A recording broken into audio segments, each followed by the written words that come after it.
Thank you very much, Richard, and I am delighted to be here in these new headquarters. I have been often to, the mothership in New York City, but it's good to have an outpost of the council right here down the street from the State Department. We get a lot of advice from the council, so this will mean I won't have as far to go to be told what we should be doing and how we should think about the future. I mean, Richard just gave what now, did you see that? Described as a and her posture and her words, her body language is, you're my boss. And Richard Inhofe is one of the co-presidents of America. In the power structure, it goes basically in government circles, quasi-government. Federal Reserve isn't government, it's private. Neither is the CFR, but they have government power. I mean, they write the real legislation, the master legislation, the master key.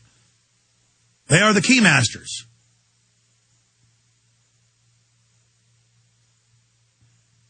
Ben Bernanke, then under him, Treasury Secretary Geithner, under him, Richard Inhofe, and then advising all three of those posts is the Trilateral Commission chairman. And then when you go to a CFR meeting to cover it, it's the heads of the CFR, head of the Trilateral Commission, head of the Royal Institute of International Affairs, the heads of the world's major roundtable groups from the top 15, 20 governments are all there. The G8's there. These are the guys. It's real funny. These guys have stolen 20-plus trillion in the last 9 months, and it's funny to them. And they're going to tax your toilet paper. They're going to tax beef, ice cream, your house, home inspections, youth brigades. And they're arming up, folks. These people are killers. Zbigniew Brzezinski, one of their chief advisors, wrote a book 2 years ago bragging that his government under Nixon funded Pol Pot that killed 3 million people, or 30% of Cambodia. They'll pull a trigger on you in a minute. They're funding and writing. The CFR writes the plans for coups in third world countries. This is a gang of murdering crooks.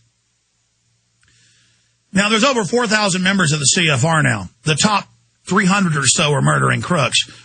And Angelina Jolie or somebody, she's going to join it for whatever reasons. Doesn't look good, though.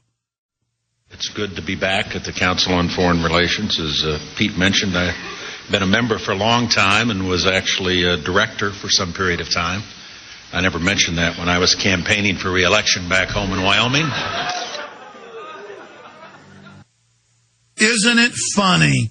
The slaves. Oh, God, we're robbing them. We put out MIAC reports to the cops saying they're terrorists if they talk about us. We tell the cops the vets are the terrorists if they talk about imaginary CFR. And the best part is the cops are buying it. God, we're building FEMA camps. Oh, it's so fun to rape them. Oh, there's nothing the scum won't take. Yeah, baby. The best part is we're poisoning their water. Most of them are sterile and don't even care. 87% of them have become sterile, and it's not even an issue with these idiots. They just don't even know why it's happening. And then they have hundreds of these little subgroups, which mayors and people are part of, and then the Rockefellers and the globalists, because they steal all the tax money, they sit there and fund them. And so your mayor may only get $10,000, $20,000 a year in a stipend, getting to fly around 5 or 6 great destinations, be in a 5-star hotel. Just for that, they'll sell your complete society out. Then the feds come in, teach them how to steal property, teach them how to set up pimp game operations. It's just all a big joke. Hillary, I come here to get told what to do. And Haas is like, yes, you do. Pimp game. Now get up there and tell them what needs to be done. You are my slave. And it's just all a big joke. Cheney, thank you, David Rockefeller. We never tell the scum how it really works, do we? And they're now closing their final net of control. And they've stolen 24 trillion big ones. 24 trillion big ones. And when we get back, I'm going to play that clip for you. Cost of bailout hits a whopping $24 trillion. Paul Joseph Watson, 24 trill. Now, 3 months ago, it was 14.8. What does this mean that it's now 24 trill? If you do the math, they are accelerating the stealing. That's 8.8 trill they've stolen in just 2.5, 3 months. And CNBC's very happy about all this. Oh, I mean, woo, baby, we are... You're not leaving anything. No, we don't want them to be able to ever fight back again. We want to totally bankrupt them. Genius plan. Yes, and the police are standing by. What are they going to do, quit their jobs? It's perfect. Oh, and we'll sit offshore while they try to fight back, and the cops and citizens kill each other. Genius plan. Oh, it's so good. It's so good to be running the game. We'll be right back.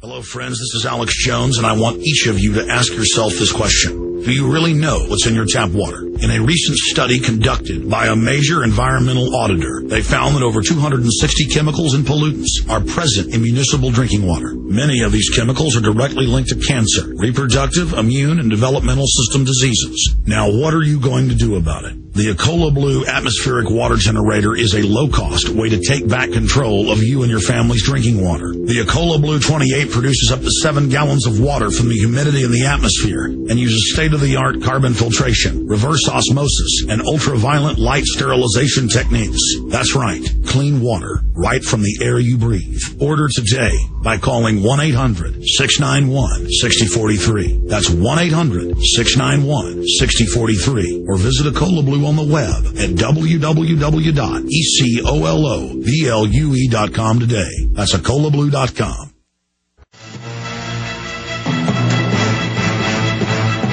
Okay, I'm going to continue with these video clips, breaking them down. The 24 trillion stolen and counting. Goldman Sachs, J.P. Morgan Chase, all announcing record profits. And remember, the Pentagon standing by if you don't keep paying those foreign bankers. They told Congress, you do this or we're going to declare martial law and we're going to shut down the Congress. Well, Congress should have stood up at that point, but then Al-Qaeda would have detonated an A-bomb probably. Ooh.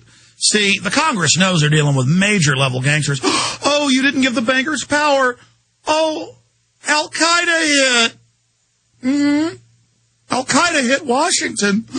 The executive hates having to set up a dictatorship now. The continuity of government system just hates power. That's why they're in power and control, because they don't like to wield power, because they're not ruthless, because they're real nice and limp-wristed.